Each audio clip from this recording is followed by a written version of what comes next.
So now moving on into the interior of this Swift Fairway Classic, I'm just going to demonstrate the entrance door again, but this time from on the inside of use.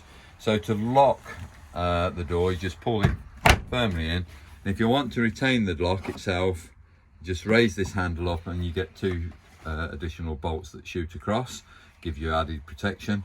And then that is to release it, and then that is to open the door itself. When the door is open, we do also have a fly screen that comes across. That's a nice feature, keeps all the flies out when you've got a nice big open space. And also at night time, there's a night blind just on that door to give you privacy. We also have a bin, obviously for any waste that might be collected. Recommend putting a bag in there. The bag just sits onto this frame normally. If I can remove this quickly, like so. So you put a bin liner around that frame, and then that just inserts back in and clips into place, ready for use. Okay, moving from there, I'm going to come straight over to the power supply unit made by Sargent's. It does have written on the frame here, power supply unit, which is quite nice. And this unit is split into two sections. We've got mains on this side, and we've got 12 volts on this side. I'll just raise this little panel up here, because when we first couple up to mains, I always ask clients just to press that little test button in there, and what should happen is that lever should trip out, which is that next one, and that's what's meant to happen, and then reset it. The trip is literally just to test two things. One, if it does trip out, you have got mains coming into the vehicle, and secondly, anybody using the supply internally inside the caravan would be perfectly safe. You are protected by the residual circuit device. Moving on from that, these are 3 MCBs, miniature circuit breakers. This particular one serves the sockets in the caravan. This one will do the boiler, i.e. your combi boiler, and this one is then for the auxiliary parts on the mains, which is to do with the refrigerator, the microwave and the battery charger. From that, once you've done your test and make sure they're all back on again, you press the green button in here, which is for the battery charger itself. So I get a green light appear there when it's on, and I also have a green light appearing on the 12 volt fuse board down there. If I turn that switch off, that will now, as you can see, go out. I'll put the charger light back on again, and now that you can see that green light's appeared back on that 12 volt fuse. I'll explain that a bit more in a second. This one is then for the water heater. If I haven't got that live, then the combi boiler won't receive any main supply going across to it, if that's how we wish to use a main supply to heat the boiler. And physically, that is where the location of the boiler is. So it's a round cylinder that you may see there, and it's a separate lid that gains access to that area. But just so we can move on from here, just to point them out, this is the water pump system that you have in the vehicle, and it has a drain down valve. If that valve's open like so, it is dropping water onto the floor. So when you're first asking water to come internally, that valve needs to be horizontal. That allows water then to flow into the rest of the system and back into the boiler. But for drainage, or as I always leave site when I've finished my holiday and I'm about to travel home, I always raise that and actually empty the water out of the boiler. Otherwise you carry an additional weight. The only other thing we've got here, that's where the battery would go externally, which we've already explained. The main hookup is here, and this is your 3-stage 20 amp battery charger. So that's working off mains electrics, and it steps down as that battery level picks up, so you don't overcharge your battery. And one other little feature which I do like on the power supply unit, which Swift give, if I remove one of these fuses, just to show you a quick demonstration, I hope, there it is there, you can see you've got a red light appeared. It's just telling you that that fuse has blown if it was to be overloaded. So once I put the fuse back in, you've lost that light, but if I was to just remove it slightly, you see that light come back on again, purely because I've just lifted the fuse out. So quick indication which fuse has blown on the system. From here, once I've turned on the 12 volt supply, which is that one there, so that's the level, that's the on position. I'll just expand into that if we can. That is on, and then that would be off. So if it's protruding out, it's off, but that is the on position. We do get a little audible noise given off the panel. It gives 2 little beeps.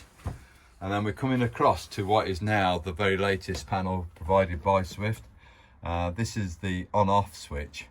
Well, obviously we have got lights in here, so if I do that, it just illuminates up quickly. It's live. I'm using my leisure battery, which I could use a car battery as an alternative supply, but you'd need to be coupled up to that vehicle via the 13-pin plug and socket. And this is also saying that we've got mains present coming across into the vehicle. So mains available, using my leisure battery. I've got the supply on. Yes, I've got the water pump on, that could be turned off. And if I press this symbol, this one with the gradients on, it's going to tell us how good the leisure battery is. So I'm going to get a series of lights around here. Well, that's 12 volts physical, just there, that green light there. I would expect any 12 volt battery to be up to that level here, this middle one. So anything that goes beyond that is literally telling me that the battery charger is generating extra power, or it may even be the solar panel if one's fitted on the vehicle. So from here, turn the master switch on for the lights, which is what we have got, and we have got all the lights working in this particular vehicle. So as we pan round, you'll be able to see the overhead locker lights, the 2 downlighters near the panoramic window, and then coming down the off side of the vehicle again, overhead locker lights. We've also got kitchen light illumination, so illuminating the work surface, and then through into the bedroom where all the lights are in the bedroom. And of course obviously into the toilet compartment at the rear of the vehicle. So internal lights, if I want them on, I have to press that button there. That's the master control for it. When I'm ready to get running water through, I hit this button here, which is the tap symbol. And then if I come across to the kitchen tap, we have got the vehicle set up and we have got running water on this, so I always get running water through on the cold side first. As you can see, it's a fairly instant thing. And once we've established a nice flow of water out of the cold water tap, then I would move it across into the hot position and do the same on the hot side. You can see we've already got running water through on the hot side too. And the background noise that you can hear is just the water pump building pressure up. You won't hear that noise as great if the seat was down. So I'll just lower that down just so you can see that's actually turned off now. But I'll open the tap up again just to get the pump to work.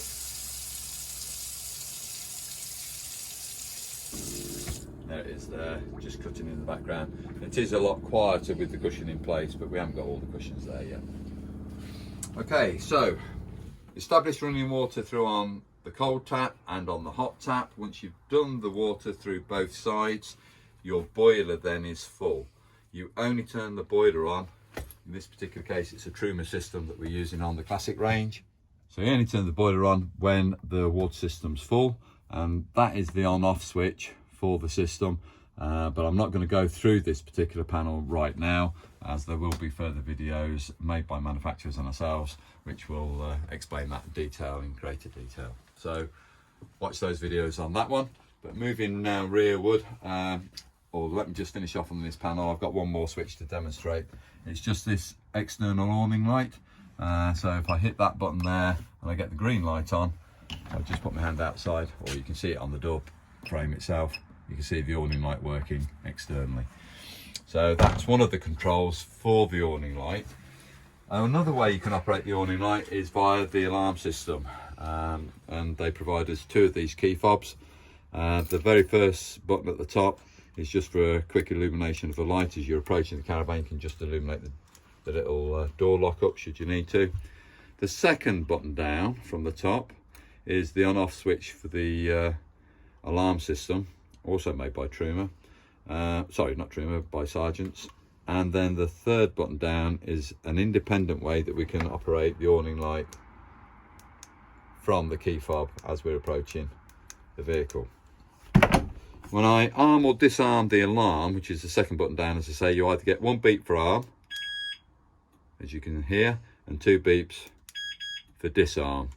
When you come to disarm, if it's 2 beeps, that's fine, but you could have had an activation while you've been away from the vehicle, which if it gives you 3 beeps, it's the passive infrared detector, which is always normally located just on the near side front seat area. Sometimes it has a green flashing light, which it hopefully just did in a few seconds ago. There it is there. So that just picks up movement inside the caravan, and if that's activated, you'll have 3 beeps emitted when you come to disarm the system. If it's 4 beeps, it's because the tilt sensor has been activated. And the tilt sensor on all Swift vehicles is from front to rear. So if there's any movement by use of the jockey wheel assembly being raised or lowered, that will cause that particular part of the system to activate, and that gives you 4 beeps when you disarm. So 1 beep arm, 2 beeps disarm, 3 beeps, you've had an activation while you've been away, but it's the passive infrared detector. 4 beeps, also had an activation while you've been away, but it's the tilt sensor that's caused it. So very quick explanation on that. There is a 4th button on the key fob, and that's where you come into programming. Basically we could disarm or deactivate the passive infrared detector from working if we had an animal inside the vehicle while we've just gone away, so you can actually stop that from actually activating. So that's on the program side of the system. So now we're going to move over into the kitchen, so thank you for watching that video.